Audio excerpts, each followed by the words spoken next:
రాష్ట్రంలో ముఖ్యంగా రాయలసీమలో కూడా ఒక నెల నుంచి కూడా యూరియా కొరత తీవ్రంగా ఉంది. దానికి రైతులు కూడా చాలా ఆందోళన చేస్తున్నారు. అన్ని దగ్గర ఇక్కడ ఆర్బీకే సెంటర్ దగ్గర అంతా కూడా రైతులు క్యూలో కూర్చొని చాలా ఇబ్బందులు పడుతున్నారు. దాని గురించి ప్రభుత్వాన్ని డిమాండ్ చేస్తుంటే వాళ్ళు ఏం లెక్క చేయకుండా వాళ్ళు ఏం చెప్తున్నారు, చంద్రబాబు నాయుడు కానీ అంట అచ్చెన్నాయుడు గారు ఏం చెప్తున్నారంటే దండగా యూరియా ఉంది, సర్ప్లస్ ఉంది, అంతా ఫేక్ న్యూస్ ఉంటుంది, మీరు నమ్మొద్దని చెప్తున్నారు. కాబట్టి ఇక్కడ మన పక్కన అందరూ రైతులు ఉంటుంది, కనేకలు రైతులు ఉంటుంది. కాబట్టి వాళ్ళు స్వయంగా ఇప్పుడు ఈరోజు మనం ముందుగానే మాట్లాడినాం. వాళ్ళు ఏం చెప్తారంటే అసలు యూరియా దొరకడం లేదు, దొరికినా కూడా అది కూడా కొంతమంది నాయకులు వాళ్ళ తోటలను ఇంట్లో దింపుకొని వాళ్ళకి మాత్రం చీటీలు ఇస్తే మాత్రం ఇస్తూ ఉండాలి. వాస్తవం దాంట్లో ఎటువంటి అనుమానం లేదు. అదేవిధంగా బ్లాక్ మార్కెట్ కూడా యూరియా అమ్ముతూ ఉంటారు. ఒక బ్యాగ్ 500 రూపాయలు అమ్ముతూ ఉంటారు. అది కూడా ఎట్లా అంటే 50 బ్యాగులు కాంప్లెక్స్ ఎరువులు తీసుకుంటే 20 బ్యాగులు మాత్రం యూరియా ఇచ్చే పొజిషన్ ఉంది.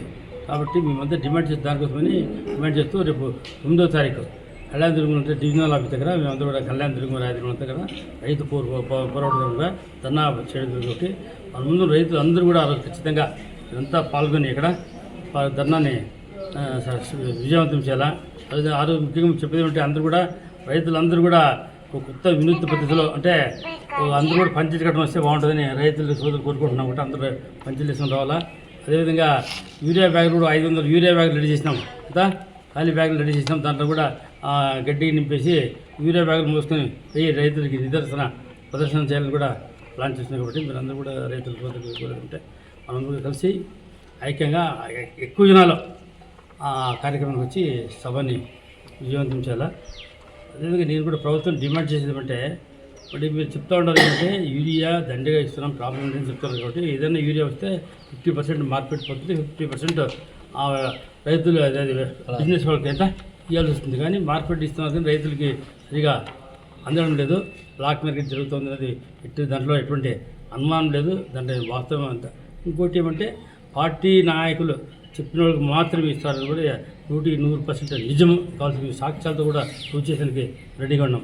కాబట్టి అదేవిధంగా యూరియా కూడా తీరుస్తారా లేకుంటే చాలా రైతులు ఇబ్బంది పడుతున్నారు. కాబట్టి ఇదంతా రైతు పక్షపాతి అని చెప్పి ఎన్నో రకాలుగా రైతులకి హామీలు ఇచ్చి మీరు కార్యక్రమాలు కూడా రైతులని నెట్టివేస్తున్నారు.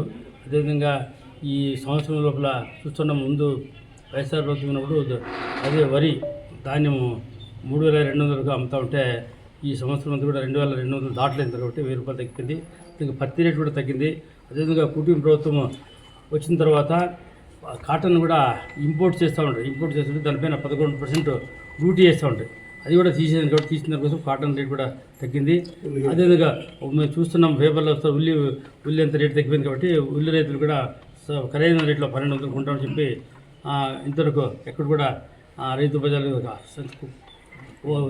ఓపెన్ చేసి పర్చేసింగ్ చేయడం ఎక్కడ తెలియదు. కాబట్టి ఇమీడియట్గా ఉల్లి రైతులు కూడా తక్షణ వాళ్ళకి కాపాడవలసిన బాధ్యత ప్రభుత్వం ఉంది. కాబట్టి ఉల్లి రైతులు కానీ కాటన్ కానీ వేరే ఇంకా మొక్కజొన్న కూడా 2800 నుండి 2000 నుంచి 2200 మంది దొరుకుతుంది. అంటే అది కూడా దాదాపు 500 నుంచి 600 రేటు తగ్గింది. కాబట్టి అన్ని రకాలుగా రైతులు నష్టపోతున్నారు. అంటే ముందు ఏ ప్రభుత్వం ఏమిస్తుందో దాని ప్రకారం లేదు. అదేవిధంగా ప్రభుత్వం కూడా మొక్కజొన్న కొని రైతుల్ని ఆదుకోవాలా. అది కూడా లాస్ట్ టైం ప్యాడీ కూడా కొంతమంది కొని వాళ్ళకి సంబంధించిన వాళ్ళు మాత్రం కొని మిగతా కొనుక్కోకుండా రైతులు మోసం చేస్తున్నారు. ఇప్పుడు మొక్కజొన్న కూడా రేటు తగ్గింది. కాబట్టి రేటు తగ్గినప్పుడు ప్రభుత్వం కూడా అదే వైఎస్ఆర్ ప్రభుత్వం ఉన్నప్పుడు దాదాపు 3000 రూపాయలు డిపాజిట్ పెట్టేసి రైతుల కోసమని ఏమైనా అవసరం ఉంటే డబ్బులు వాడుకునే విధంగా ప్లాన్ చేసి రైతులకి ఎటువంటి ఇబ్బంది కలగకుండా మంచి గిట్టుబాటు వచ్చే విధంగా ప్రభుత్వం చేస్తూ ఉంటే వీళ్ళు రైతులే నిర్లక్ష్యం చేస్తూ ఉంటారు. దాంట్లో ఎటువంటి అనుమానం లేదు. అదేవిధంగా రైతు భరోసా కింద కూడా లాస్ట్ టైం 14,000 రూపాయలు ఇవ్వాల్సింది. దాంట్లో లాస్ట్ టైం కూడా రైతులకు ఇవ్వలేదు. ఈ రెండవ సంవత్సరం ఈ సంవత్సరం కూడా 14,000 ఇస్తామని చెప్పి మొత్తం 5,000 మాత్రం ఇచ్చే ఇంకా 9,000 రూపాయలు బ్యాలెన్స్ ఉంది. కాబట్టి రైతులు చాలా ఇబ్బందులు ఉండడం అన్ని రకాలుగా ప్రాబ్లం ఉంది. కాబట్టి మీరు దయచేసి ఆ 9,000 రూపాయలు కూడా రైతులకు ఇస్తే రైతులు కూడా ఆదుకునిస్తే వాళ్ళకి ఉపయోగపడుతుంది. కాబట్టి మీరు కూడా దాన్ని కూడా ఇమీడియట్గా తెలియజేసి రైతుల్ని ఆదుకోవాలా. అదేవిధంగా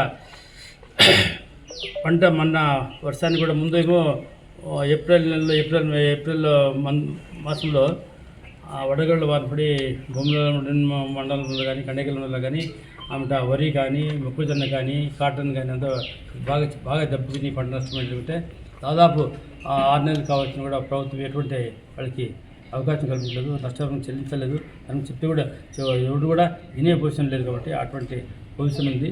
ఇంకోటి ఏమైందంటే ఏమన్నా రైతు సమస్యలు కానీ ఎక్కడైనా పోవాలంటే ముందు వాలంటీర్లు సచివాలయం ఉండేవి, అటుపోతే ఏమైనా క్లారిటీ వచ్చేది ఎందుకు రాలని చెప్పి ఉంటారు. ఇప్పుడు ఎక్కడ పోయినా కూడా ఎవరికి తెలియదు, ఎక్కడ పోయినా మాకు తెలియదు అంటారు కానీ ఏడో సమాచారం రైతులు కూడా చాలా ఇబ్బందులు ఉండరు. అదేవిధంగా ఇప్పుడు కూడా వర్షాలు ఎక్కువ వస్తుంది, అంటే ముందేమో వర్షాలు రాలేదు, రీసెంట్గా 1 నెల నుంచి కంటిన్యూ వర్షాలు వచ్చి కూడా విపరీతంగా మేము కూడా మాకు రైతు కాబట్టి పంటల్లో కలపతి విపరీతంగా పెరిగి కూలోళ్ళు లేబర్ దొరకడం లేదు కాబట్టి చాలా ఇబ్బందులు ఉన్నాయి. కాబట్టి ఇప్పుడు కూడా అతి వర్షం వల్ల ఒకసారి అతివృష్టి అతివృష్టి వర్షాలు పంటలు దెబ్బతున్నాయి కాబట్టి వాళ్ళు కూడా ప్రభుత్వం వెరిఫై చేపించి వాళ్ళు కూడా నష్టపరిహారం చెల్లించాలని మా యొక్క డిమాండ్. కాబట్టి మనం ఏం చెప్పారంటే రైతులకు యూరియా సప్లై చేయాలా, గిట్టుబాటు ధరలు కల్పించాలా, ఇన్సూరెన్స్ ఏమైనా లాస్ అయిన దానికి ఇన్సూరెన్స్ కల్పించి రైతుల్ని ఆదుకోవాలని మా యొక్క డిమాండ్ చేస్తుంది. కాబట్టి దానికోసం 9వ తారీఖు కళ్యాణంలో మా యొక్క నిరసన కార్యక్రమం జరుగుతుంది. మా కార్యకర్తలు విశేషంగా వచ్చి సభని విజయం చేస్తారని ఆశిస్తున్నాను.